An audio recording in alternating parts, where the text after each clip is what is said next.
इसको जब पूरे भूखंड के रूप में बांटा गया तो पर्वतों का कुछ क्षेत्रफल आया। पर्वत को कितने बांटा गया है? 10.7% क्षेत्रफल पर क्या पाया जाता है? पर्वत। यानी भारत में पर्वत का विस्तार कितने क्षेत्रफल पर है? 10.7% क्षेत्रफल पर। उसके बाद में आती पहाड़ियाँ। जो पहाड़ियाँ होती, पर्वत अलग होते हैं, पहाड़ियाँ अलग होती हैं। पहाड़ियों की ऊंचाई कम होती है, पर्वतों की ऊंचाई ज़्यादा होती है। तो जो हमारा भारत है, भारत में पहाड़ियाँ कितने प्रतिशत क्षेत्रफल पाई जाती है? 18.5। गुड। 18.5% क्षेत्रफल पर पहाड़ियों का विस्तार है। उसके बाद में पठार भी पाए जाते हैं हमारे भारत में, चाहे वो छोटा नागपुर पठार हो, चाहे दक्कन पठार हो, ठीक है, चाहे कर्नाटका पठार हो। ये पठार का क्षेत्रफल 27.7% क्षेत्रफल में पाई जाती है। उसके बाद में मैदानी भाग आता है। मैदानी भाग भी आता है। तो मैदानी भाग जो आता है 43.2% भाग पर फैला हुआ है। इस मैदान में गंगा, जमुना, ब्रह्मपुत्र का मैदान आता है, रेगिस्तान का मैदान आता है और असम का भी मैदान आता है। उसी के साथ में हमने देखा कि भारत के उत्तर में एक बहुत बड़ी हिमालय पर्वत श्रृंखला विस्तृत है। यह हिमालय पर्वत श्रृंखला लगभग 2500 वर्ग किलोमीटर में फैली हुई है। यानी कि हिंदुकुश पर्वत से लेकर के पाकिस्तान के पास में हिंदुकुश पर्वत से लेकर के अरुणाचल प्रदेश के नीचे तक फैला हुआ विस्तार है इसका। और इसी का जो अंडमान निकोबार द्वीप समूह पाया जाता है, ये कहा जाता है कि पाकिस्तान ये जो हिमालय पर्वत है इसी का डूबा हुआ रूप है। हिमालय का ही कुछ भाग समुद्र में ऊपर निकला है, जिसको क्या बोलते हैं? अंडमान निकोबार द्वीप समूह। उसके बाद में हिमालय बहुत बड़ा है, क्योंकि 2500 किलोमीटर स्क्वायर फीट में, मतलब इसकी लंबाई जो है 2500 किलोमीटर है। तो इसको पढ़ने के लिए इसको 4 भाग में बांटा गया हिमालय पर्वत को। वो 4 भाग कौन कौन से हैं? सबसे हिमालय का उत्तरी भाग जो है उसको ट्रांस हिमालय के नाम से जानते हैं। दूसरा हिमालय कौन सा है? बृहत हिमालय। बृहत हिमालय का दूसरा नाम क्या है? हम महान हिमालय के नाम से जानते हैं। उसके बाद में बृहत हिमालय यानी महान हिमालय के बाद में जो तीसरा हिमालय आता है उसका नाम क्या है? लघु हिमालय। लघु हिमालय, निम्न हिमालय और हिमाचल हिमालय के नाम से जानते हैं। सबसे नवीनतम हिमालय बोला जाता है जी, क्या नाम इसका? शिवालिक हिमालय। सबसे नवीन हिमालय है शिवालिक हिमालय। और जब हम अब इसी हिमालय को एक एक करके पढ़ने का प्रयास करते हैं तो आपने सबसे पहले देखा ट्रांस हिमालय, जिसका नाम क्या था? तिब्बत हिमालय।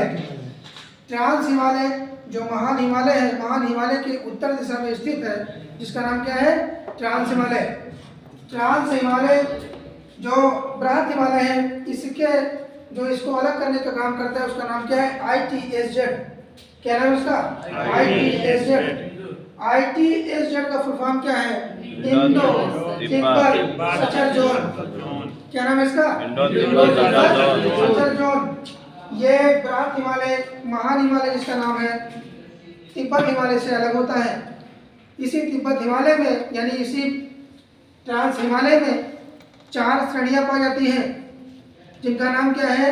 लद्दाख श्रेणी, काराकोरम श्रेणी, जास्का श्रेणी और कैलाश श्रेणी। ये लद्दाख श्रेणी वही श्रेणी है जो कि उस लद्दाख श्रेणी में एक चोटी पाई जाती है जो सबसे तीव्र ढाल वाली चोटी, उसका नाम क्या है? राकापोसी चोटी। राकापोसी चोटी जो विश्व की सबसे तीव्रतम ढाल वाली चोटी है, वो जास्कर श्रेणी में पाई जाती है। उसके बाद में काराकोरम श्रेणी मिलती है। इसी काराकोरम श्रेणी में भारत की सबसे ऊंची चोटी, क्या नाम है उसका? K2।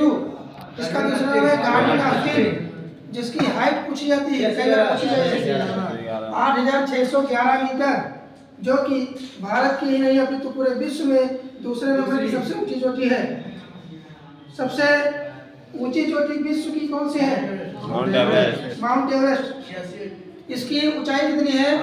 88.86 मीटर, जो कि पूरे विश्व की सबसे ऊंची चोटी है।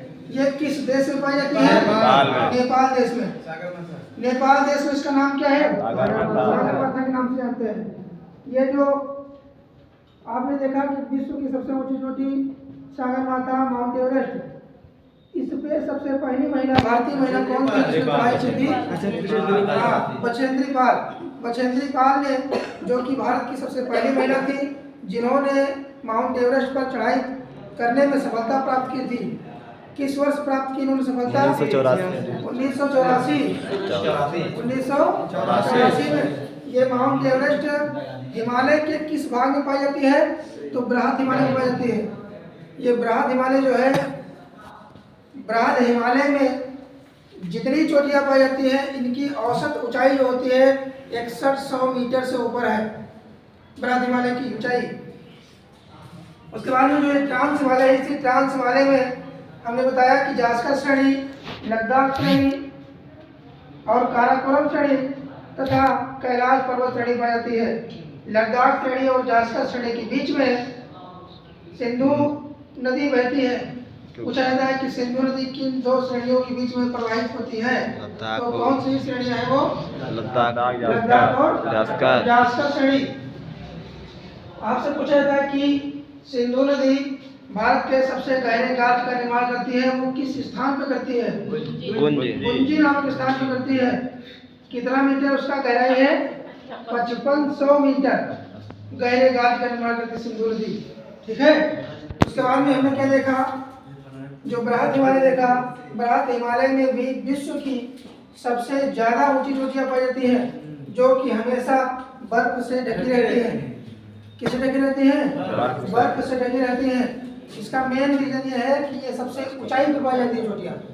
इसी में माउंट एवरेस्ट पाई जाती है। उसके बाद में नंदा देवी पाई जाती है। नंदा देवी चोटी जो है वो कहाँ मिलती है?